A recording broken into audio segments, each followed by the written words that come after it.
Hi, I'm Daniel, and I saw the new Wimpy Kid Rodrick Rules movie, which is a second animated movie based on the second book. I reviewed the first movie last year, and it's currently my third most viewed video. This is the first time I reviewed two movies in the same franchise in this series, but it's only 1 year later with plans of one Wimpy Kid movie every year. I liked the first movie, but could see how those points were how it was adapted, which put pressure on this to try and improve some of that. It was already a Rodrick Rules movie, that is the best live action movie. I reviewed them all in this video. I have videos available if you want to know my thoughts on the other movies. So how will this compare and be as a movie? This movie's starting event was Rodrick throwing a party while Greg was locked in the basement. It is strange to start with that, and it's done in a less interesting way than before. Greg has blackmail over Rodrick, who decides to teach him Rodrick Rules as the easier way to life. They start how brotherly bond, and this movie has fun when the characters are just there without a story.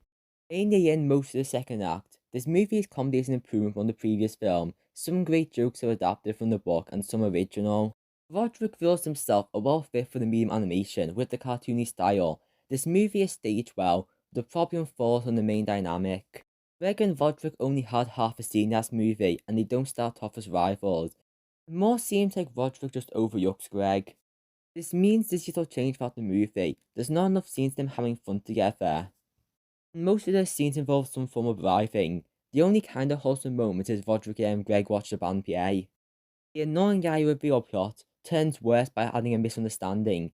It gives more reason for Rodrick to be mad, but why can't just say what happened? This movie has some false plot points. The bathroom thing still happens, that's the thing I wanted cut, when it wasn't needed for the plot.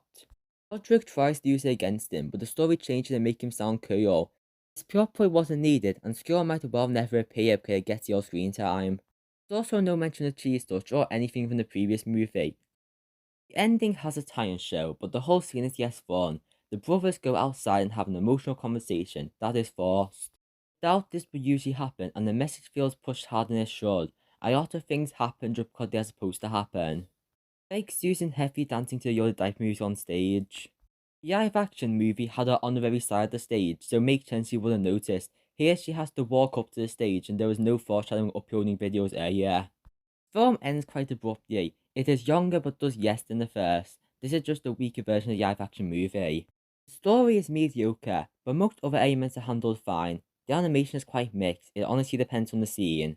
The lighting is better, and some shots do look amazing. The 2 animated parts are creative, and there's more rooms. This movie looks darker with stronger colours.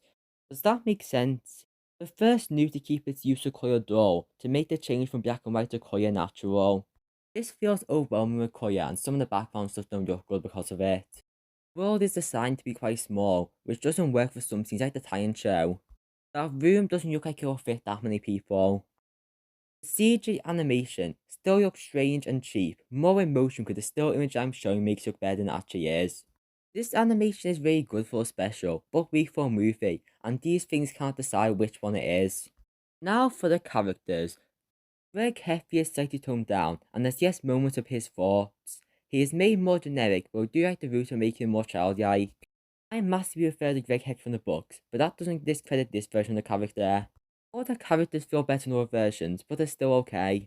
Rodrick has been better, but he is still great with the real life and character moments. While he barely appears as being just a friend. His magic act is mentioned, but Greg doesn't even do it, so little payoff. The Heffley parents are good, with how they actually have interactions this time, not develop them. I like this version of Frank Heffley. Manny Heffley has just been the baby so far, and I doubt we'll get to the common theme of the movie. Grandfather finally has a personality, and the conversation he has with Greg is a great scene.